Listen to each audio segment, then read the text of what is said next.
whole kind of debate about return to office, I think it almost misses the point, because what we want is organizations that empower human flourishing, right? And sometimes that means creative problem solving together as a group, and sometimes that means quiet work where you're just really thinking on your own, and then you have something to offer the group when you're finished that process. And sometimes it's some mishmash. What I think, though, and I go all the way back to the work of Thomas Allen, who was an MIT professor, probably working in the 70s. And he came up with something called the Allen curve, which I don't know if you're aware of, but basically he was interested in how scientific knowledge was shared among scientists. Mm-hmm. So the bottom dimension of his graph was sort of how many feet apart were these people sitting? So how regularly were they, like, in close proximity to each other? And then the vertical dimension, he had a thing he called information richness. And what he found was information rich, rich, rich, rich, rich, rich, rich, and then it falls off a cliff. And it was called the Allen curve because they replicated it in situation after situation. And they found that once individuals were physically not in regular contact, in other words, they were sitting more than 60 feet apart, that the information richness just fell off. And what that means is if you're not co-located with somebody and you're seeing them on a regular basis, you actually have to put in a lot more effort to make sure the information flows are there, to make sure that the substance is there. And what I see in many workplaces with people that I've talked to is the prospect of putting in that effort is not something that's very appealing to a great many managers. They just would rather everybody was in the office and they wouldn't have to worry about it, which isn't true either, because, we're all traveling and moving around. So I think it's just an interesting variable. So tell us about the book. So Follow the Feeling. Whoops, wrong way. Follow the Feeling. Brand building in a noisy world. And I think I can't imagine there's anybody that's with us today that wouldn't be interested in, how do I get a brand to go viral? What are the community? What's the recipe? So tell us a little bit about that. Exactly. Well, Rita, that book I started working on in 2015, and had this, and then it came out in 2019.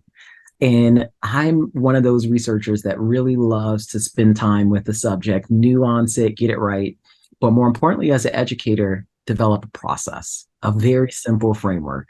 And so the research involved looking at 1,500 fast-growing companies, companies like Peloton, Stitch Fix, SoulCycle, Barry's Bootcamp.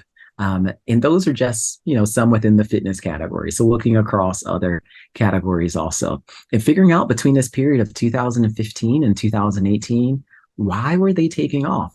And we had a lot of major things like digital transformations that were happening, more imagined communities that were developing, more affinities, more multiculturalism in terms of between the generations.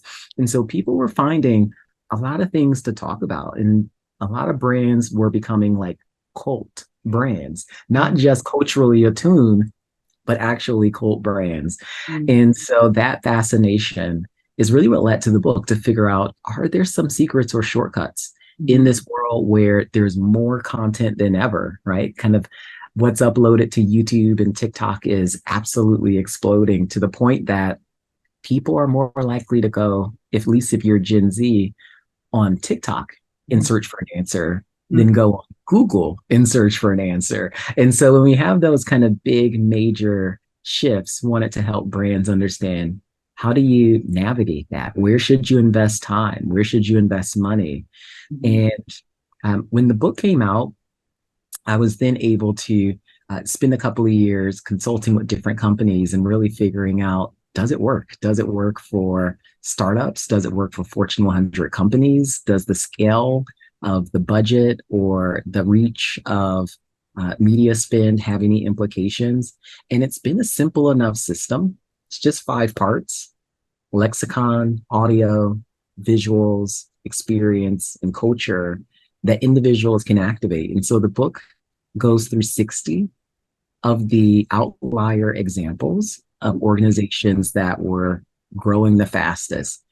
And many individuals have said over time, they're like, well, will they sustain the growth? And Peloton was one of the companies that a lot of organizations and individuals were looking at, and they're still around. all 60 of the organizations profiled in the book as fast growing, even though the pandemic has happened and there's been changes in terms of how individuals spend money with inflation as a backdrop, and changes within work. The businesses have still continued to exist and succeed.